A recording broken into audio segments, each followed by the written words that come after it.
जय श्री जगन्नाथ पिला माने Suchismita ma'am official YouTube channel को आपण मानक स्वागत।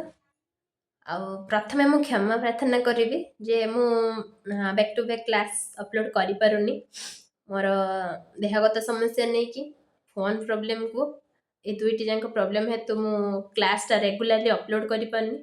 आ द्वितीय क्षमा प्रार्थना करी एटा कि जो मानकर या पूर्व मुझे जेटा क्लास करी आसे यूनिट 1 सेटा फर्स्ट सेमिस्टर छुआंकर मु सेटा भूल सेकंड सेमिस्टर छुआ कहि देइथिली MDC first semester BA BSc छुआ मानक पई जो माने पूर्व क्लास गुडा करि नाहंती मु सेमानंकु सजेस्ट करी ए क्लास देखिया पूर्व से माने आउ थरे मोर जो यूनिट 1 न बाकी क्लास गुडा देखि के क्लास टी करंतु बहुत आपण मन पई बहुत हेल्पफुल रहइबो।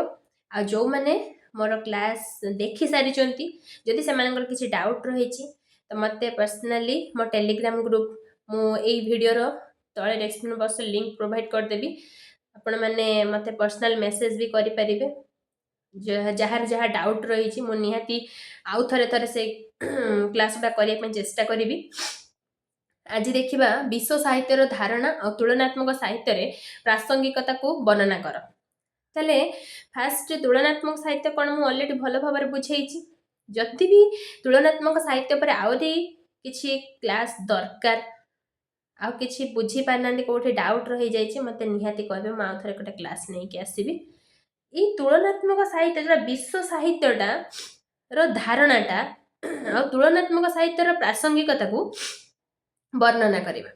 विश्व साहित्यर धारणा एवं तुलनात्मक साहित्य क्षेत्र रे एहार प्रासंगिकता संपर्क रे विस्तृत आलोचना जोटा कि मु निम्न रे सब पॉइंट आकार रे बुझेइछि जोटा कि विश्व साहित्यर धारणा कोन ना विश्व साहित्य रे उन्मुक्त प्रख्यात जर्मन साहित्यिक गेटेଙ୍କ मत अनुसार साहित्य जगत चिर उन्मुक्त एवं प्रत्येक व्यक्ति विश्व साहित्य को जानिबा आवश्यक। ताहले साहित्य साहित्यर संज्ञा निर्धारित करिबा जोटा कि कोनोसी दार्शनिक मानक मतरे से आज पर्यंत कौन संज्ञा प्रदान करना साहित्य को। साहित्य हूँ गोटे विशाल समुद्र जेते आमे बुड़ीबा सेते अधिक ज्ञान आहरण करिबा। जो माने से साहित्यर अगाध समुद्र भितर प्रवेश करचंती से माने संपूर्ण ज्ञान को आहरण करचंती मु कहिबिनी किंतु बहुत किछि ज्ञान से माने आहरण करचंती आ किछि बाकी मध्ये रहि जाइछि। ठीक सेमिति ए जो तुलनात्मक जतले साहित्य क्षेत्र में प्रवेश करिछि से कौन कर साहित्यटा गोटे जगत चिर उन्मुक्त करते आउ प्रत्येक व्यक्ति विश्व साहित्य को जानिबा आवश्यक। कहीं जानिबा आवश्यक साहित्य एमती कौनटा आमर विश्व साहित्य को जानिबा कौन निहाती दरकार पड़गला जे साहित्य क्षेत्र में आम विश्व साहित्य को जानिबा निहाती जरूरी। एया जानिबा साहित्य भितर आमे प्रवेश करने द्वारा आमे बहुत किछि कथा वस्तु जोटा कि रही जाइछि आमे आजिका दुनिया रे आमे किछि जण जानिचंती आउरी किछि जण आमे जानि पारि नाहंती जो तथ्य गुडाक जानिबा निहाती जरूरी से कथा वस्तु जानिबा जोटा कि साहित्य कहिया पई गले जहाटा हमर हित साधन कर जति हमर साहित्यटा हित साधन करछि हमकु हम पई मंगलदायक होउछि ताले से साहित्य विषय जानिबार हमर कुंठा कहीं रोचे आमे प्रत्येक व्यक्ति गोटे व्यक्ति आजिका दुनिया रे सबु पशु पक्षी समस्त गोटे व्यक्ति से जेंगी ऊर्ध्व स्थान रे पहुंचलानी केमिति ऊर्ध्व स्थान रे पहुंची पारुची ना ए जगत सबु कथा वस्तु को से व्यक्ति ही जानी पारुची। गोटे मनीष गोटे जीव है कि भी श्रेष्ठ जीव आख्या कहीं पाउची ना सबु कथा वस्तु को से जानिबार बुझीबार विचार करिबार शक्ति क्षमता ता पाखर रही से सबु जीव को सी निज काबू बाहुबल माने बाहुबल हो कि बुद्धिबल हो से कौन कर काबू कर। ठीक सेमिति ए साहित्य को विश्व स्तर रे विश्व साहित्य को प्रत्येक व्यक्ति भितर जानिबार निहाती आवश्यकता रही। द्वितीय राष्ट्रीय संकीर्णता परिहार जोटा कि कौन गोटे निर्दिष्ट जातीय बा प्रादेशिक साहित्यर क्षुद्र परिधि मध्य सीमित न रही कि बृहत विश्वर नव नव चेतना भाषा ग्रंथ एवं ସାହିତ୍ୟିକ ମାନଙ୍କୁ ଅଧ୍ୟୟନ କରିବା ହିଁ ବିଶ୍ୱ ସାହିତ୍ୟର ମୂଳ ଲକ୍ଷ୍ୟ। ତାହେଲେ ଏଇ ବିଶ୍ୱ ସାହିତ୍ୟର ମୂଳ ଲକ୍ଷ୍ୟଟା କ'ଣ ନା କୌଣସି ଏକ ନିର୍ଦ୍ଦିଷ୍ଟ ଜାତୀୟ ହଉ, ଜାତି ସ୍ତରରେ ହଉ କି ପ୍ରାଦେଶିକ ସ୍ତରରେ ହଉ, ଏଇ ଯୋଉ ସାହିତ୍ୟଟା ଗୋଟେ କ୍ଷୁଦ୍ର ପରିଧି ଭିତରେ ସୀମିତ ନୁହଁ। ସାହିତ୍ୟର ଆକାର ଗୋଟେ ଆକାର ସଦୃଶରେ ଆମେ ତାକୁ ଗୋଟେ ପରିଧି ଭିତରେ, ପରିସୀମା ଭିତରେ ଆବଦ୍ଧ କରିଦେବା ତାହା ନୁହଁ। ସମସ୍ତଙ୍କର ଗୋଟେ ପରିସୀମା ପରିଧି ଅଛି, କିନ୍ତୁ ସାହିତ୍ୟର କୌଣସି ଗୋଟେ ନିର୍ଦ୍ଦିଷ୍ଟ ଆମର ଜାତୀୟର ହଉ କି ପ୍ରାଦେଶିକ ସାହିତ୍ୟ ହଉ, ଏହାର ନିର୍ଦ୍ଦିଷ୍ଟ ଗୋଟେ କ୍ଷୁଦ୍ର ପରିଧି ଭିତରେ ବା ପରିସୀମା ଭିତରେ ଆମେ ତାକୁ ବାନ୍ଧିଦେବା ତାହା ନୁହଁ। ଇଏ କେବେ ଗୋଟେ କ୍ଷୁଦ୍ର ପରିସୀମା ଭିତରେ ସୀମିତ ନୁହଁ। ଇଏ ହେଉଛି ବୃହତ୍ ବିଶ୍ୱର ଅନେକ ଗୁଡ଼ିଏ ନୂଆ ନୂଆ ଚେତନା ହଉ, ନୂଆ ନୂଆ ଭାଷା ହଉ, ଗ୍ରନ୍ଥ ହଉ, ସାହିତ୍ୟିକମାନଙ୍କୁ ଅଧ୍ୟୟନ କରିବା ହିଁ ଏଇ ଯୋଉ ବିଶ୍ୱ ସାହିତ୍ୟର ମୂଳ ଲକ୍ଷ୍ୟ। ନୂଆ କରି ଚେତନା ମଣିଷ ଭିତରେ ଆଣିବା, ନୂଆ କରି ଭାଷା ସୃଷ୍ଟି କରିବା, ନୂଆ ଗ୍ରନ୍ଥ ସ୍ଥାପନ କରିବା, ନାଇଁ କି? ଆଉ ସାହିତ୍ୟିକ ମାନେ ନୂଆ ନୂଆ କିଛି କଥାବସ୍ତୁକୁ ଗ୍ରହଣ କରିବା, ଅଧ୍ୟୟନ କରିବା, ଏଇଟା ହେଉଛି ବିଶ୍ୱ ସାହିତ୍ୟର ମୂଳ ମନ୍ତ୍ର ବା ମୂଳ ଲକ୍ଷ୍ୟ। ଜୀବନର ସାମଗ୍ରିକ ପ୍ରକାଶ।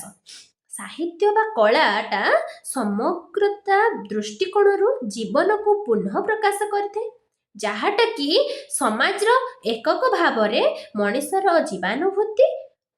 ଜୀବନାନୁଭୂତିକୁ ସମୃଦ୍ଧ ଓ ଦୀର୍ଘସ୍ଥାୟୀ କରିଥାଏ।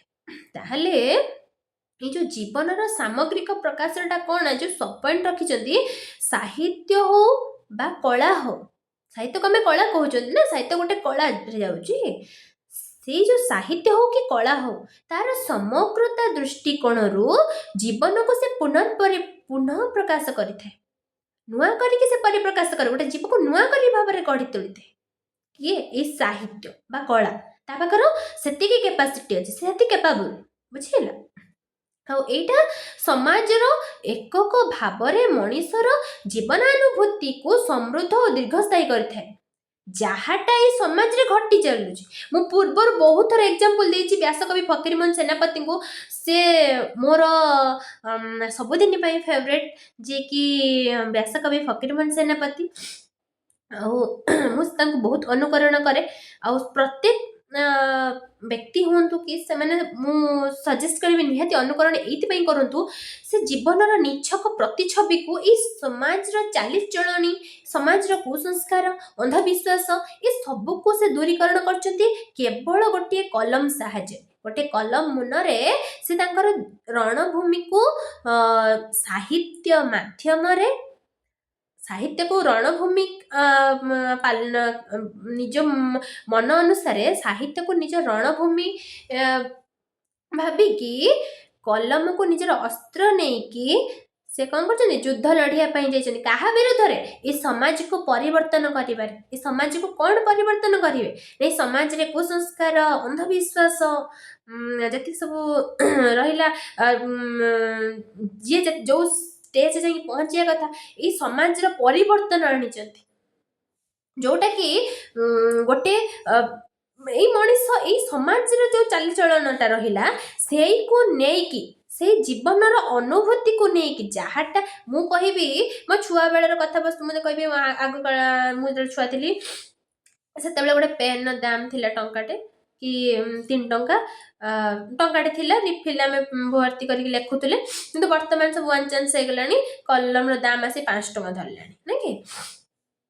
ମୁଁ ଯେତେବେଳେ ମୋର ଅନୁଭୂତି କହୁଛି, ମୁଁ ଆଜିକା ଡେଟ୍ ଦେଖୁଛି ସେ ଜିନିଷର ଭ୍ୟାଲ୍ୟୁ କେତେ କୋଉ ରେଟ୍ ରହୁଛି। ମୁଁ ମୋ ଜନ୍ମ କଥା କହିବି, ସେ ବେଳର ରେଟ୍ କେତେ ଥିଲା, ଏ ସବୁକୁ ମୁଁ କେମିତି ସାମଞ୍ଜସ୍ୟ କରିପାରୁଛି। ଏଇ ଜୀବନଟା ଅନୁଭୂତି, ନିଜେ ଦେଖି ତା ଭିତରୁ ନିଜ ଭିତରୁ ଶିଖୁଛି, ଆଉ ସମୃଦ୍ଧ କରିପାରୁଛି, ଦୀର୍ଘସ୍ଥାୟୀ ବି କରିପାରୁଛି। ବୁଝିପାରିଲେ? ଯଦି ସାହିତ୍ୟ ଯୋଉ କଳାଟା ଆମେ କ'ଣ କରିବା, ଏଇ ସମାଜକୁ ଲକ୍ଷ୍ୟ କରିବା, ପରିଲକ୍ଷିତ କରିବା, ଏ ସମାଜର କଥାବସ୍ତୁକୁ ନେଇକି ସାହିତ୍ୟର ସୃଷ୍ଟି, ଆଉ ଏଇ ସମାଜର ଅନୁଭୂତିରୁ ମଣିଷର ଯୋଉ ଜୀବନର ଅନୁଭୂତିଟା ସେ କ'ଣ ହେଉଛି, ସାହିତ୍ୟ ମାଧ୍ୟମରେ ସମୃଦ୍ଧି ହେଇପାରୁଛି ଆଉ ଦୀର୍ଘସ୍ଥାୟୀ ହେଇପାରୁଛି। ଆମେ ଯଦି ବ୍ୟାସକବି ଫକୀରମୋହନ ସେନାପତି ରେବତୀ ଗଳ୍ପ ଲେଖିନଥାନ୍ତେ, ଆଜି ମୁଁ ଗୋଟେ ନାରୀ ଆଜି ପାଠ ପଢ଼ି ପାରିନଥାନ୍ତି, ଶିକ୍ଷିତ ହେଇପାରିନଥାନ୍ତି, ଆଜି ଅନ୍ୟ ସମସ୍ତ ନାରୀ ଜାତି ଆଜି ପୁରୁଷ ପ୍ରାଧାନ୍ୟ ସମାଜରେ ଚାପି ହେଇକି ରହିଯାଇଥାନ୍ତେ, ଯଦି ସିଏ ରେବତୀ ଗଳ୍ପ ନ ଲେଖିଥାନ୍ତେ, ରେବତୀ ବୋଲି ଗୋଟେ ଝିଅକୁ ଚରିତ୍ରକୁ ଆଣିକି ସମାଜର ଲୋକଲୋଚନକୁ ଆଣିପାରିଛନ୍ତି, ପରିବର୍ତ୍ତନ ଦେଖେଇଛନ୍ତି, ଯାହାଫଳରେ ଆଜି ପୁରୁଷ ପ୍ରାଧାନ୍ୟ ସମାଜରେ ନାରୀ ଗୋଟେ ପୁରୁଷ ପ୍ରଧାନ ସମାଜର ସମକକ୍ଷ ଠାରୁ ବି ଆହୁରି ଅଧିକ ଉଚ୍ଚତର ହେଇଗଲାଣି। ବୁଝିହେଲା? ଠିକ ସେମିତି ଯାହାଟା ଜୀବନର ଅନୁଭୂତି ସେଇକୁ ସମୃଦ୍ଧ କରିପାରୁଛି ଆଉ ଦୀର୍ଘସ୍ଥାୟୀ କରିପାରୁଛି, ପରିବର୍ତ୍ତନ ଆଣିପାରୁଛି। ବୁଝିପାରିଲେ? ତାପରେ ଆସିବା ନେକ୍ସଟ ପଏଣ୍ଟ, ମାନବ ଜାତିର ଐକ୍ୟ। ଫ୍ରାଇଡେଙ୍କ ମତରେ ତୁଳନାତ୍ମକ ଅଧ୍ୟୟନ ଦ୍ୱାରା ବିଭିନ୍ନ ସଂସ୍କୃତି ମଧ୍ୟରେ ଥିବା ପାର୍ଥକ୍ୟ ଅପେକ୍ଷା ମାନବ ଜାତିର ଐକ୍ୟ ଉପରେ ଅଧିକ ଗୁରୁତ୍ୱ ପ୍ରଦାନ କରିଥାଏ। ତାହେଲେ ଏଇ ମାନବ ଜାତିର ଐକ୍ୟଟା କ'ଣ? ଏକ ହବା। ମାନବ ଜାତିର ମୂଳ ମନ୍ତ୍ର କ'ଣ? ସେ ଏକ ହେବା। ଫ୍ରାଇଡେଙ୍କ ମତ ଅନୁସାରେ ସେ ମତ ଦେଲେ କ'ଣ ନା ତୁଳନାତ୍ମକ ଅଧ୍ୟୟନ ଦ୍ୱାରା ଆମେ କ'ଣ କଥା, ବିଭିନ୍ନ ସଂସ୍କୃତି ମଧ୍ୟରେ ଥିବା ପାର୍ଥକ୍ୟ ଅପେକ୍ଷା ମାନବ ଜାତିର ଐକ୍ୟ ଉପରେ ଅଧିକ ଗୁରୁତ୍ୱ। ଯେତେବେଳେ ମଣିଷ ଜାତି ଏକ ହବ, ସେ ଯେତେବେଳେ ଅନ୍ୟ ଗୋଟେ ସଂସ୍କୃତି କେତେ ଡେଭଲପ କରିଛି, ଆମ ସଂସ୍କୃତିଟାକୁ ଆମେ ଡେଭଲପ କରିବୁ। ସିନା ଏକତା ଆସିଲେ ଆମେ ଡେଭଲପମେଣ୍ଟ ଚିନ୍ତା କରିବୁ, ଯଦି ଏକତା ନ ଆସିବ ଆମେ କେମିତି ଡେଭଲପମେଣ୍ଟ କରିବୁ? ଗୋଟେ ପରିବାର କଥା ଆମେ ଦେଖିବା। ଗୋଟେ ପରିବାରରେ ଯଦି ସମସ୍ତଙ୍କ ମନ ଏକ ନ ହବ, ସମସ୍ତେ ଏକ ନ ହେଇପାରିବେ, ସେ ଘର ପରିବାର ଆଗକୁ ଉଠି ପାରିବ? ମୁଁ ମୋ ହିସାବରେ ଚାଲିମି, ମୋ ଭଉଣୀ ମୋ ତା ହିସାବରେ ଚାଲିବ, ମୋ ବାବା ତାଙ୍କ ହିସାବରେ ଚାଲିବ, ମା ତାଙ୍କ ହିସାବରେ ଚାଲିବ, ଏମିତି ନେଇକି ଯଦି ପରିବାରରେ କ'ଣ ହବ, ସମସ୍ତେ ତାଙ୍କ ଭିନ୍ନ ଅନୁସାରେ ନିଜ ଅନୁସାରେ ଯଦି ନିଜେ ଚାଲିବେ, ଯଦି ମୁଁ ମୋ ପରିବାରର ଡେଭଲପମେଣ୍ଟ ଦେଖିବି, କେବେ ଡେଭଲପମେଣ୍ଟ ହେଇପାରିବ? ଯଦି ଆମମାନଙ୍କର କର୍ମକ୍ଷେତ୍ର ଅଲଗା ଥାଉ ପଛେ, କିନ୍ତୁ ଯଦି ମନ ଏକ ଥିବ, ସମସ୍ତେ ଗୋଟେ ବନ୍ଧନରେ ଗୋଟେ ରଜ୍ଜୁରେ ବାନ୍ଧି ହେଇ ରହିଯାଇଥିବା, ତାହେଲେ ଯାହା କରିବା ଏଇ ପରିବାରରେ ବି ଡେଭଲପ କରିବା। ଠିକ ସେମିତି ଗୋଟେ ମାନବ ଜାତି ତାର ସଂସ୍କୃତିଟା ଡେଭଲପମେଣ୍ଟ କେତେବେଳେ କରିବ? ସେତେବେଳେ ସେ ନିଜେ ମାନବ ଜାତି ଗୋଟେ ଜାତି ଏକ ହେଇପାରିବ।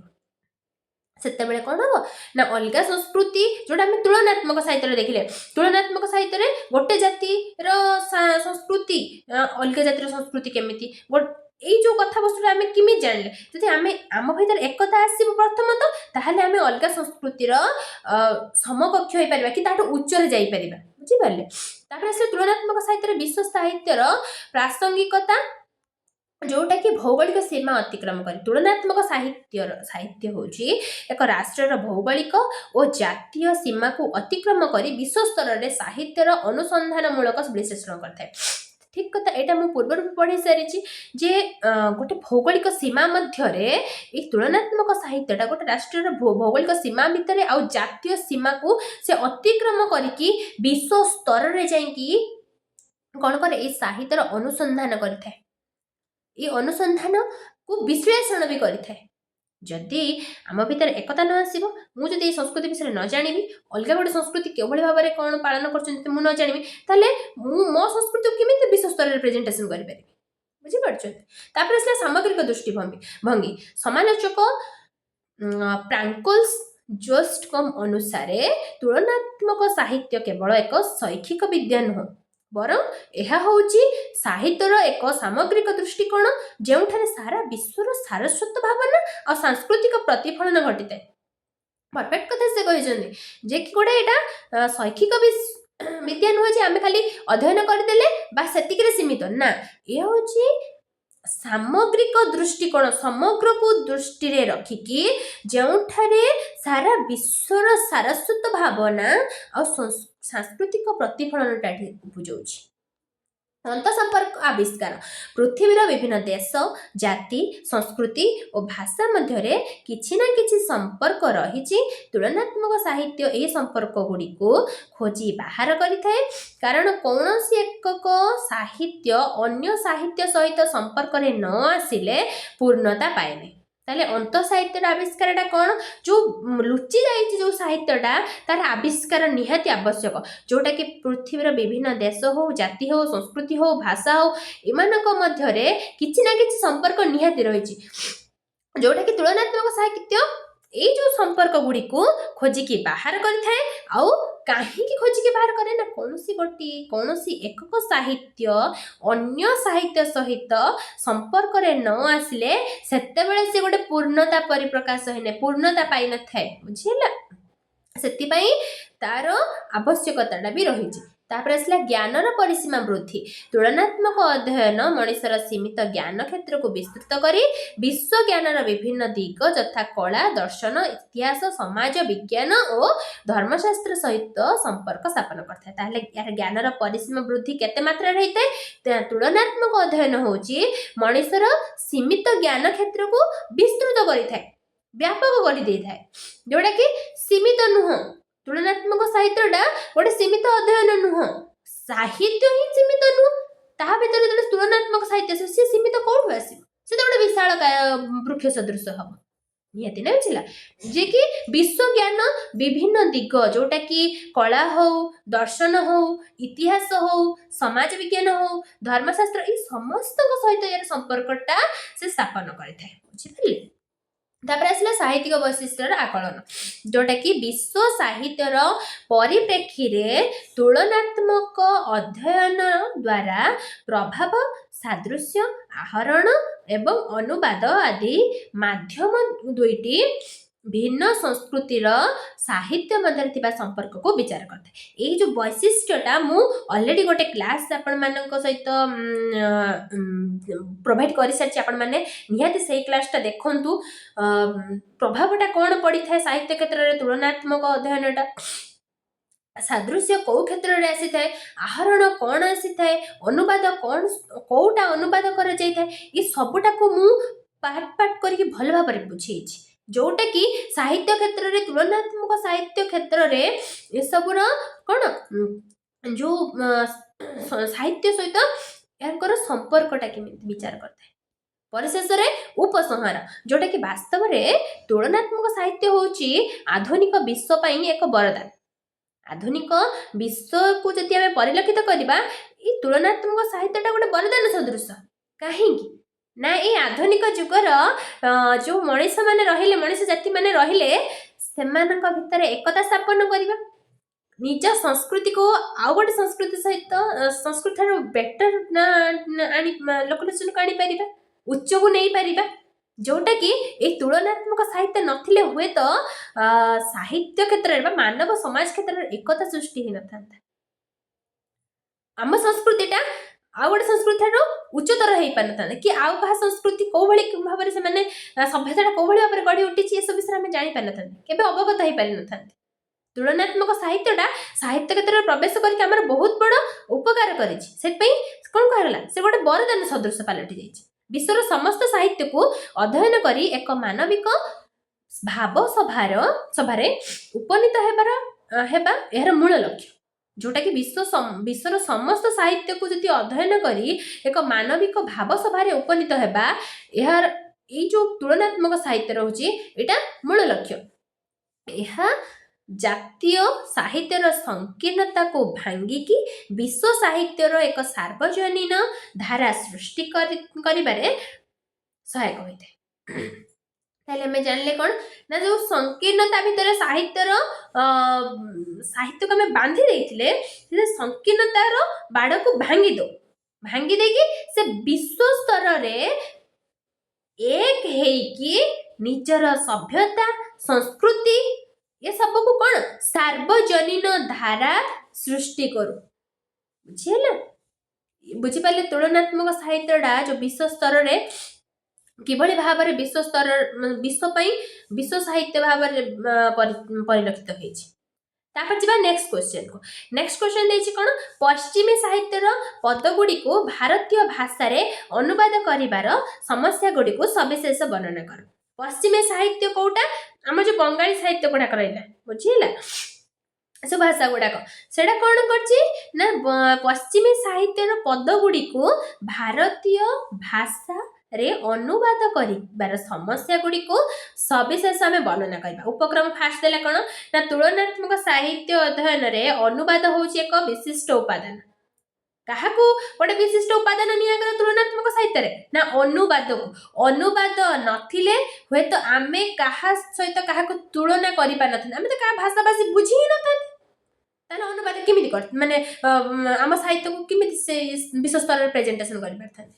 ताले अनुवाद होछि तुलनात्मक साहित्य बा साहित्य क्षेत्र रे अनुवादर भूमिकाटा बहुत गुरुत्वपूर्ण। ବିଭିନ୍ନ ରାଷ୍ଟ୍ରର ସାହିତ୍ୟର ପରିଧିକୁ ଅତିକ୍ରମ କରି ଅନ୍ୟ ଏକ ରାଷ୍ଟ୍ରର ସାହିତ୍ୟ ସହିତ ତୁଳନାତ୍ମକ ଅଧ୍ୟୟନ କରିବା ପାଇଁ ଅନୁବାଦ ଏକ ଅବିଚ୍ଛେଦ୍ୟ ମାଧ୍ୟମ। ବିଶେଷ କରିକି ପଶ୍ଚିମୀ ସାହିତ୍ୟର ପଦ ଆଉ ଚିନ୍ତାଧାରାକୁ ଭାରତୀୟ ଭାଷାରେ ରୂପାନ୍ତରିତ କଲାବେଳେ ଅନେକ ବୈଷୟିକ ଏବଂ ସାଂସ୍କୃତିକ ସମସ୍ୟା ପରିଲକ୍ଷିତ ହୋଇଥାଏ। ତାହେଲେ ଆମେ ଜାଣିଲେ କ'ଣ ନା ଏଇ ଅନୁବାଦଟା ଗୋଟେ ଅବିଚ୍ଛେଦ୍ୟ ମାଧ୍ୟମ ହେଇକି ଠିଆ ହେଇଛି, ଯୋଉଟା କି ଆମର ତୁଳନାତ୍ମକ ସାହିତ୍ୟ କ୍ଷେତ୍ରରେ। ଯଦି ଏଇ ଅନୁବାଦଟା ନଥାନ୍ତା ତାହେଲେ ଆମର କ'ଣ ହେଇଥାନ୍ତା ନା ଆମେ ବୁଝିପାରିନଥାନ୍ତେ, ଆମର ବହୁତ ସାରା ସମସ୍ୟା ପରିଲକ୍ଷିତ ହେଇଥାନ୍ତା, ବୈଷୟିକ ହଉ, ସାଂସ୍କୃତିକଗତ ହଉ ବା ସଭ୍ୟତାଗତ ହଉ। ଆମେ ବୁଝି ତ ପାରିନଥାନ୍ତେ ନା, ଆଉ ଗୋଟେ ଭାଷାକୁ ଆମେ ବୁଝି ପାରିନଥାନ୍ତେ। ତାହେଲେ ଆଉ ଗୋଟେ ଭାଷା କୋଉଭଳି ଭାବରେ ତା ସଭ୍ୟତା ଗଢି ଉଠୁଛି, କୋଉଭଳି ଭାବରେ ତା ସାଂସ୍କୃତିକ କାର୍ଯ୍ୟକ୍ରମ କରୁଛି, ତା ବିଷୟଗତ ଅର୍ଥ କ'ଣ, ଆମେ କିଛି ବି ବୁଝି ପାରିନଥାନ୍ତେ। ସେଥିପାଇଁ ତୁଳନାତ୍ମକ ସାହିତ୍ୟର ମୁଁ ଯୋଉ ବୈଶିଷ୍ଟ୍ୟ ବୁଝେଇଛି, ସେ ବୈଶିଷ୍ଟ୍ୟ ଭିତରେ ଅନୁବାଦ ହଉଛି ଗୋଟେ ଅବିଚ୍ଛେଦ୍ୟ ଅଙ୍ଗ ବା ମୁଖ୍ୟ ଉପାଦାନ। ବୁଝିହେଲା? ତାପରେ ଯିବା ଅନୁବାଦ ପ୍ରକ୍ରିୟାରେ ପ୍ରମୁଖ ସମସ୍ୟା ଗୁଡ଼ିକ କ'ଣ ହେଇଥାଏ ନା ଭାଷାଗତ ପାଣ୍ଡିତ୍ୟ ଓ ଦକ୍ଷତାର ଅଭାବ ହେଇଥାଏ। କ'ଣ ନା ତୁଳନାତ୍ମକ ବିଚାର ପାଇଁ ଆଲୋଚକଙ୍କର ବିଭିନ୍ନ ଭାଷା ଉପରେ ଦକ୍ଷତା ରହିବା ଆବଶ୍ୟକ। ଅଫକୋର୍ସ ରହିବା ଆବଶ୍ୟକ। ଯଦି ଦକ୍ଷତା ନଥିବ, ଅଲଗା ଭାଷାଭାଷୀ ବୁଝିପାରିବେନି, ଭାଷା ଭିତରେ ଦକ୍ଷତା ନଥିବ, ସେ କେମିତି ରଚନା କରିବେ? ଗୋଟେ ଔପନ୍ୟାସିକ ହୁଅନ୍ତୁ, ଗୋଟେ ଗାଳ୍ପିକ ହୁଅନ୍ତୁ ବା ଗୋଟେ ଲେଖକ ହୁଅନ୍ତୁ, ଯଦି ସେ ଗୋଟେ କଥାବସ୍ତୁ ରଚନା କରୁଛନ୍ତି, କୋଉଭଳି ଭାବରେ ରଚନା କରିବେ? ସିନା ଅଲଗା ଯୋଉ ଭାଷାଭାଷୀ ଭାଷା ଉପରେ ତାଙ୍କ ଦକ୍ଷତା ଥିବା ଦରକାର। ଯଦି ଅଲଗା କିଛି ଭାଷା ଉପରେ ଦକ୍ଷତା ନାହିଁ, ତାହେଲେ ସେ ତୁଳନାତ୍ମକ ସାହିତ୍ୟରେ କିଛି କଥାବସ୍ତୁ ରଚନା କରିପାରିବେ ନାହିଁ। କାହାକୁ ନେଇକି ତୁଳନା କରିବେ? ବୁଝିପାରିଲେ? ଭାଷାଗତ ଦକ୍ଷତା ନଥିଲେ ପଶ୍ଚିମୀ ସାହିତ୍ୟର ଗୂଢ଼ ଅର୍ଥକୁ ଭାରତୀୟ ଭାଷାରେ ପ୍ରକାଶ କରିବା ବହୁତ କଷ୍ଟକର ହୋଇପଡ଼ିଥାନ୍ତା। ବୁଝିପାରିଲେ? ଯଦି ଦକ୍ଷତା ନଥିବ ଦାର୍ଶନିକଙ୍କ ଭିତରେ, ତାହେଲେ ଏଇ ଯୋଉ ପଶ୍ଚିମୀ ସାହିତ୍ୟର ଯୋଉ ଭାଷା ଗୁଡାକ ରହିଲା, ତା ଭିତରେ ଅର୍ଥ ରହିଲା, ଭାରତୀୟ ଭାଷାରେ ଏଇଟା ପରିପ୍ରକାଶ କରିବା ପାଇଁ ଦାର୍ଶନିକ ମାନଙ୍କୁ କଷ୍ଟକର ହେଇ ପଡିଥାନ୍ତା। ଯେତେ ଅଧିକ ପରିମାଣରେ ଆଲୋଚକ ଏକାଧିକ ଭାଷା ଜ୍ଞାନ ଅର୍ଜନ କରେ, ସେତେ ଅଧ୍ୟୟନ ସଫଳ ହୋଇଥାଏ। ଯଦି ମୁଁ ଗୋଟେ ମଣିଷ, ଆମର ସମ୍ବିଧାନରେ 22 କୋଟି ଭାଷାକୁ କ'ଣ ମାନ୍ୟତା ଦିଆଗଲାଣି, ଆମେ 22 କୋଟି ଭାଷାରେ ସାରା ବିଶ୍ୱରେ ଆମେ କଥାବାର୍ତ୍ତା କରିକି ଯାଇପାରିବା। ଯଦି ମୁଁ କେବଳ ଓଡ଼ିଆ ଭାଷା ଜାଣିବି, କେବଳ ଓଡ଼ିଶା ଭିତରେ ହିଁ ମୁଁ ଚଳିପାରିବି, ଓଡ଼ିଶା ବାହାରେ ମୁଁ ଯାଇପାରିବିନି କି ବିଚରଣ କରିପାରିବିନି। ମୁଁ ତ ଭାଷା କହିପାରୁନି ନା, କଥାବାର୍ତ୍ତା କରିପାରୁନି, ତାହେଲେ ମୁଁ ଚଳିବି କେମିତି? ମୁଁ ଜାଣିବି କେମିତି କୋଉ ଜିନିଷ? ଯଦି ମୁଁ ସେଇ ଜାଗାରେ କିଛି ଭାଷା, ମାନେ ଯଦି ମୁଁ 22 କୋଟି ଲାଙ୍ଗୁଏଜକୁ ଅଧ୍ୟୟନ କରିଦେଇଥିବି, ତାହେଲେ ମତେ ବିଶ୍ୱ ସ୍ତରରେ ବୁଲିବା ପାଇଁ କି ଯୋଉ ଜାଗାକୁ ଯିବା ପାଇଁ ହେଲେ ମତେ କୌଣସି ଅସୁବିଧାର ସମ୍ମୁଖୀନ ହେବା ପାଇଁ ପଡ଼ିବନି। ମୁଁ ସେତେ ଆଗକୁ ଯାଇପାରିବି, ମୋର ସେତେ ଦୃଢ଼ ସାହସ ବି ଆସିଯିବ ମନ ଭିତରେ, ନା ମୁଁ ଏଇ ଜାଗା ଯାଇକି ବୁଲିକି ଆସିପାରିବି। ଠିକ୍ ସେମିତି ଗୋଟେ ଔପନ୍ୟାସିକ ହୁଅନ୍ତୁ କି ଗୋଟେ ଲେଖକ ହୁଅନ୍ତୁ କି ଗୋଟେ ଗାଳ୍ପିକ ହୁଅନ୍ତୁ, ଯଦି ସେମାନେ ଏକାଧିକ ଭାଷାର ଜ୍ଞାନକୁ ଅର୍ଜନ ନ କରନ୍ତି, ତାହେଲେ ତାଙ୍କର ଯୋଉ ରଚନାବଳୀ ଗୁଡାକ କେମିତି ସଫଳ ହବ? ଯେତେ ଅଧିକ ଜ୍ଞାନ ଅର୍ଜନ କରିବେ, ଯେତେ ଅଧିକ ଭାଷା ଅର୍ଜନ କରିବେ, ସେତେ ଅଧିକ ସଫଳତାର ମାର୍ଗ ତାଙ୍କୁ ଦେଖାଯିବ, ସେତେ ତାଙ୍କର ଲେଖା ଗୁଡିକ ଉଚ୍ଚ କୋଟିର ସଫଳ ହେଇକି ଯିବ। ବୁଝିପାରୁଛନ୍ତି? ତାପରେ ଦ୍ୱିତୀୟରେ ଆସିଲା ମୂଳ ଲେଖା ପ୍ରତି ବିଶ୍ୱସ୍ତତା।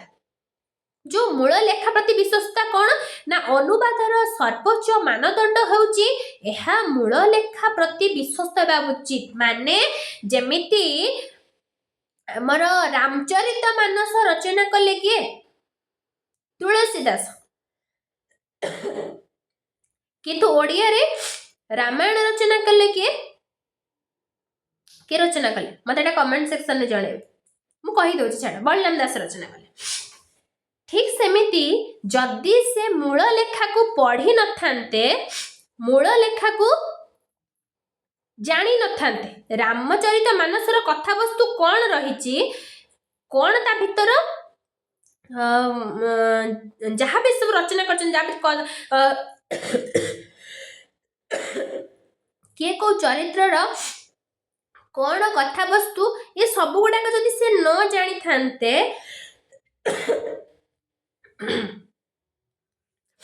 ତାହେଲେ ତାଙ୍କୁ ରଚନା କରିବା ପାଇଁ ରାମାୟଣ ବହୁତ ଅସୁବିଧାରେ ସମ୍ମୁଖୀନ ହେଇଥାନ୍ତି। ବୁଝିପାରିଲେ? ତାହେଲେ ପ୍ରଥମତଃ ମୂଳ ଲେଖା ଯାହାଟା ରଚନା ହେଇଛି ସେ ମୂଳ ଲେଖା ପ୍ରତି ପ୍ରଥମତଃ ବିଶ୍ୱସ୍ତ ହେବା ଦରକାର। ହେଲେ ଯାଇକି ମୂଳ ଲେଖାକୁ ଭଲ ଭାବରେ ପଢିଥିଲେ ଯାଇକି ଆମେ ନୂଆ କରିକି କିଛି ପରିବର୍ତ୍ତନ ଆକାରରେ ହଉ କି ଆଉ କିଛି ଏଡ୍ କରିକି ହଉ ଆମେ କିଛି ସ୍କିପ୍ କରିକି ହଉ ରଚନା କରିବା। ଯଦି ଆମେ ନ ପଢିବା ମୂଳ ଲେଖାଟା କ'ଣ ରହିଛି, କୋଉ କଥାବସ୍ତୁକୁ ଆଧାର କରି ଲେଖା ହେଇଛି, ମୁଁ ଯଦି କହିବି ଏଠି ତୁଳସୀ ଦାସ ରଚନା କଲେ ରାମାୟଣ ସରି ରାମଚରିତ ମାନସ, ମୁଁ କହିବି ଆମର ଜଗନ୍ନାଥ ଦାସ ଭାଗବତ ରଚନା କଲେ, ଏଇଟାକୁ ମୁଁ ନେଇ କମ୍ପେୟାର କରିପାରିବି। ତୁଳନାତ୍ମକ, ଏଠି ଦିଟା ଭିତରେ ତୁଳନାତ୍ମକ ଆସିବନି। ଭାଗବତ ଗୀତାରେ କଥାବସ୍ତୁ ଅଲଗା ରହିଛି, ରାମଚରିତ ମାନସରେ ରାମାୟଣର କଥାବସ୍ତୁ ରହିଛି। ଏ ଦୁଇଟି ଯାକ ପୁରାପୁରି ଭିନ୍ନ। ମୁଁ ସିନା ପଢିଥିଲି ବୋଲି ରାମଚରିତ ମାନସ ବା ବଳରାମ ଦାସ ରାମଚରିତ ମାନସ ପଢିଥିଲେ ବୋଲି ସିନା ଓଡ଼ିଆରେ ଆମର ରାମାୟଣ କଥାବସ୍ତୁ ରଚନା କଲେ। ଯଦି ସେ ନ ପଢିଥାନ୍ତେ ତାହେଲେ ସେ ରାମାୟଣର କଥାବସ୍ତୁକୁ ଆମ ନିକଟରେ ପ୍ରେଜେଣ୍ଟେସନ କରିପାରିନଥାନ୍ତେ ଓଡ଼ିଆରେ। ବୁଝିପାରିଲେ? ପଶ୍ଚିମୀ ପଦଗୁଡ଼ିକୁ ଭାରତୀୟ ଭାଷାରେ ଅନୁବାଦ କଲାବେଳେ ମୂଳ ଶବ୍ଦର ଭାବାର୍ଥ ହଜିଯିବାର ଭୟ ଥାଏ। ପାଠକ ଯେପରି ଅନୁବାଦିତ ଗ୍ରନ୍ଥଗୁଡ଼ିକୁ ପଢ଼ିଲା ବେଳେ ତାହା ମୂଳ ଲେଖା ପ୍ରତି ଅନୁଭବ କରିବ, ତାହା ହିଁ ସବୁଠାରୁ ବଡ଼ ଆହ୍ୱାନ। ଯେଉଁ କଥାବସ୍ତୁ ଗୁଡ଼ା କହି ଆସିଲି। ତାପରେ ଯିବା ସାଂସ୍କୃତିକ ଓ ଭୌଗୋଳିକ ପରିବେଶର ଭିନ୍ନତା। କ'ଣ ରହିଛି ନା ପଶ୍ଚିମୀ ସାହିତ୍ୟ ଏକ ଭିନ୍ନ ସାଂସ୍କୃତିକ ଓ ଭୌଗୋଳିକ ପୃଷ୍ଠଭୂମିରେ ରଚିତ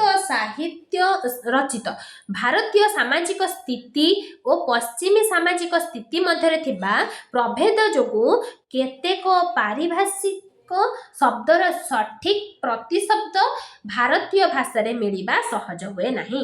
ତାହେଲେ ଆମେ ଜାଣିଲେ କ'ଣ ନା ପଶ୍ଚିମୀ ସାହିତ୍ୟ ଏକ ଭିନ୍ନ ସାଂସ୍କୃତିକ ଓ ଭୌଗୋଳିକ ପୃଷ୍ଠଭୂମିରେ ରଚନା କରାଯାଇଛି। ଆମେ ବି ମୂଳରୁ ତୁଳନାତ୍ମକ ସାହିତ୍ୟ ପଢି ପଢିକି ଆସୁଛନ୍ତି, ଯେ ସାଂସ୍କୃତିକ ସଭ୍ୟତା ବୈଷୟିକ ଭୌଗୋଳିକ ଏ ସବୁକୁ ନେଇକି କ'ଣ ହଉଛି ନା ଆମର ତୁଳନାତ୍ମକ ସାହିତ୍ୟ ଗଠିତ ହଉଛି। ଏଇ ପଶ୍ଚିମୀ ସାହିତ୍ୟଟା ଗୋଟେ ଭିନ୍ନ ସାଂସ୍କୃତିକ ଆଉ ଭୌଗୋଳିକ ପୃଷ୍ଠଭୂମିରେ ରଚନା କରାଯାଇଛି। କ'ଣ ନା ଭାରତୀୟ ସାମାଜିକ ସ୍ଥିତି ଆଉ ପଶ୍ଚିମୀ ସାମାଜିକ ସ୍ଥିତି ମଧ୍ୟରେ ଥିବା ପ୍ରଭେଦ ଯୋଗୁଁ କେତେକ ପାରିଭାଷିକ ଶବ୍ଦର ସଠିକ୍ ପ୍ରତିଶବ୍ଦ ଭାରତୀୟ ଭାଷାରେ ମିଳିବା ସହଜ ହେଇପାରି ନାହିଁ। କିଛି ପରିବେଶ ଭିନ୍ନତା ଆମର ଦେଖାଦେଇଛି। ପରିବେଶ ବି ବହୁତ ଜରୁରୀ କରେ। ଗୋଟେ ଲେଖକ ହଉ, ଗୋଟେ ଔପନ୍ୟାସିକ ହୁଅନ୍ତୁ କି ଗୋଟେ ଗାଳ୍ପିକ ହୁଅନ୍ତୁ, ଗୋଟେ ଦାର୍ଶନିକ ହୁଅନ୍ତୁ, ଏଙ୍କ ଭିତରେ ପରିବେଶ ହିଁ ଗୋଟେ ମୁଖ୍ୟ ଭୂମିକା ସୃଷ୍ଟି କରେ, ଯୋଉଟା କି ପରିବେଶ ଭିନ୍ନତା ବି କିଛି ଜାଗାରେ ଦେଖାଦେଇଛି। ତାପରେ ଆସିଲା ସୂକ୍ଷ୍ମ ରୂପ ବା ଅନ୍ତର୍ନିହିତ ଭାବର ଅନୁବାଦ। କ'ଣ ନା ତୁଳନାତ୍ମକ ସାହିତ୍ୟର ଦୁଇଗୋଟି ରୂପ ଥାଏ, ଗୋଟେ ସ୍ଥୂଳ ରୂପ, ଗୋଟେ ସୂକ୍ଷ୍ମ ରୂପ। ମୁଁ ଅଲରେଡି ବୁଝେଇ ସାରିଛି। ସ୍ଥୂଳ ରୂପଟା ଯୋଉଟା କି ବାହ୍ୟ ପ୍ରକରଣ ଆଉ ସୂକ୍ଷ୍ମ ରୂପଟା ଅନ୍ତ ପ୍ରକରଣ, ଯୋଉଟା କି ଏଇ ବାହ୍ୟ ପ୍ରକରଣର ଅନୁବାଦଟା ସହଜ ହେଲେ ମଧ୍ୟ ସୂକ୍ଷ୍ମ ରୂପ ଅର୍ଥାତ୍ ଅନ୍ତର୍ନିହିତ ଭାବ ବା ଅନ୍ତର୍ନିହିତ ପ୍ରକରଣ ଆଉ ଆତ୍ମାଗତ ଗୁଣର ରୂପାନ୍ତର କରିବା ଏକ ଜଟିଳ ପ୍ରକ୍ରିୟା। ବାହ୍ୟ ପ୍ରକରଣ ତ ସମସ୍ତେ ଅନୁବାଦ କରିକି ରଚନା କରିଦେବେ, କିନ୍ତୁ ଯୋଉ ଅନ୍ତର୍ନିହିତ ଭାବଟା ରହିଲା, ଆତ୍ମାଗତ ଗୁଣଟା ଯୋଉ ରହିଲା, ସେଇଟାକୁ ରୂପାନ୍ତରିତ କରିବା, ଯୋଉଟା କି ପ୍ରତ୍ୟେକ ଦାର୍ଶନିକ ମାନଙ୍କର ଗୋଟେ ଦାର୍ଶନିକ ମାନଙ୍କ ପାଇଁ ଗୋଟେ ଜଟିଳ ପ୍ରକ୍ରିୟା ସୃଷ୍ଟି କରିଥାଏ। ବୁଝିପାରୁଛନ୍ତି? ତାପରେ ଆସିଲା ପାରିଭାଷିକ ଶବ୍ଦର ସମସ୍ୟା। ପଶ୍ଚିମୀ ସାହିତ୍ୟର କଳା, ଦର୍ଶନ, ମନୋବିଜ୍ଞାନ ଓ ସମାଜ ବିଜ୍ଞାନ ଆଧାରିତ ପଦଗୁଡ଼ିକ ଅନୁବାଦ ପାଇଁ ଗଭୀର ଜ୍ଞାନ ଆବଶ୍ୟକ। ଯଦି ଅନୁବାଦକ ସେହି ନିର୍ଦ୍ଦିଷ୍ଟ ବିଷୟରେ ପାରଙ୍ଗମ ନୁହନ୍ତି, ତେବେ ଅନୁବାଦ ପ୍ରକ୍ରିୟା ଅସ୍ପଷ୍ଟ ହୋଇଥାଏ। ତାହେଲେ ପାରିଭାଷିକ ଶବ୍ଦର ସମସ୍ୟା, ଯଦି ଭାଷାକୁ ଆମେ ଠିକ୍ ଭାବରେ ଅଧ୍ୟୟନ କରିନଥିବା, ଯୋଉଟା କି ପଶ୍ଚିମୀ ସାହିତ୍ୟରେ କଳା ରହିଲା, ଦର୍ଶନ ରହିଲା, ମନୋବିଜ୍ଞାନ, ସମାଜ ବିଜ୍ଞାନ, ଏଇ ଯୋଉ କଥାବସ୍ତୁ ଗୁଡାକ ଆଧାର କରିକି ଯୋଉ ପଦ ଗୁଡିକ ରଚନା ହଉଛି, ଅନୁବାଦ ପାଇଁ ଗଭୀର ଜ୍ଞାନ ଆବଶ୍ୟକ। ଯେ ଆମ ଭାରତୀୟ ଭାଷାରେ ଯୋଉ ଦାର୍ଶନିକ ପଶ୍ଚିମୀ ଭାଷାର କଥାବସ୍ତୁକୁ ଉପସ୍ଥାପନ କରୁଛନ୍ତି, ଯଦି ପଶ୍ଚିମୀ ଭାଷାକୁ ସେ ଭଲ ଭାବରେ ବୁଝି ନଥିବେ, ଅନୁବାଦକୁ ଠିକ୍ ଭାବରେ ପଢି ନଥିବେ, ବୁଝିପାରି ନଥିବେ, ତାଙ୍କ ଭିତରେ ଅସ୍ପଷ୍ଟ ଦେଖା ଦେଇଥିବ, सी जो रचनाटा नुआ करी रचना करिवे ताहले सेठी कोन देखा जिवो ना से जो अनुवाद प्रक्रियाटा अस्पष्ट रहिबो स्पष्ट आमे बुझी परिबा नाही बुझिला जदि भागवत ओडिया रे रचना कले किए जगन्नाथ दास जदि मूल भागवत को से भल भाव अध्ययन करि नथान्ते ताले जो ओडिया रे भागवत रचना कले ता कथावस्तु से बुझी नथान्ते ताले ओडिया रे से भागवत आमे जो रचना करिबाटा से निजे अस्पष्ट होइतान्ते से ठीक भाव कौन करते भागवत रचना कर पार ना से निजे अस्पष्ट होता आम जो मैंने अध्ययन कर आमको भी कौन होता असुविधा सम्मुखीन होता रहा व्यक्तिगत अभिज्ञता और अभिव्यक्तिर समन्वय लेखकों व्यक्तिगत अभिज्ञता चिंता और अनुभव को अन्य एक भाषा रे सठिक भाव रे प्रकाश करिबा एक बड़ समस्या जोटा कि अनुवाद कला बेले एही आवेग गुड़िकर सठिक प्रतिफलन न घटिले साहित्यिक मूल्य ह्रास पाई थाए ताहले व्यक्तिगत अभिज्ञता और अभिव्यक्तिर समन्वयटा कौन ना जो लेखकंकर व्यक्तिगत अभिज्ञता चिंता और अनुभव रहिला एको अन्य गोटे भाषा रे सठिक भाव में प्रकाश करिबाटा गोटे बड़ समस्या जदि मूल भाषा बुझी नथिबी आ गोटे भाषा रे ताको रचना करबा मो पई कष्ट होई जिवो बुझी पारछोंती मु मते इंग्लिश रे कहि आसेनी मु इंग्लिश बुझी पारुनी ओडिया रे मु बहुत भलो से बुझुची इंग्लिश रे मु ए कथा वस्तुटा को मु जा बुझिले तुलनात्मक साहित्यटा को मु इंग्लिश रे रचना करिबी मु पा इंग्लिश रे निजे स्पष्ट रे बुझिनी इंग्लिश भाषा कहि पारुनी तारे मूल भाषाटा को मु केमिति इंग्लिश भाषा रचना करिबी बुझी पारछोंती मूल भाषा को जते बुझते मु से गोटे भाषा को बुझिनी मु से भाषा केमिति लिखिबी सेठी कोन आसीबो ना गोटे बड़ समस्या देखा जीव आ अनुवाद कला बेले एही आवेग गुड़िकर सठिक प्रतिफलन न घटिले साहित्यिकर मूल्यटा ह्रास पाई जड़े तो बुझी पारे ना जहाँ रचना कले आमे के बुझी पारे आ जहाँटा से रचना कले लाभ कौन हम जोटी साहित्य मूल्य ह्रास पाइब रचना करवाटा फलप्रद है बुझीपार तापर आसला परिशेष उपसंहारटा कौन ना पश्चिमी साहित्य को भारतीय भाषा रे अनुवाद करने बेले शब्दर परिवर्तन नुहे बरं आमे कौन करते यह दुईटी भिन्न संस्कृति आउ चिंताधारार संयोगीकरण होते यही प्रक्रिया रे थिबा समस्या गुड़ी को दूर करने भाषा शास्त्र उपरे ज्ञानार्जन और मूल लेखा प्रति एकाग्रता रहिबा एकांत प्रयोजनीय अनुवाद कला द्वारा ही साधारण पाठक गोटे भाषा आउ गोटे भाषा साहित्य को उपभोग करें ये जो कहला पश्चिमी भाषा को भारतीय भाषा रे अनुवाद करने बेले शब्दर परिवर्तन नुह बरं कौन कौटार परिवर्तन आसवा कौटा संयोगीकरण करिवो ना दुई गोटे भिन्न संस्कृति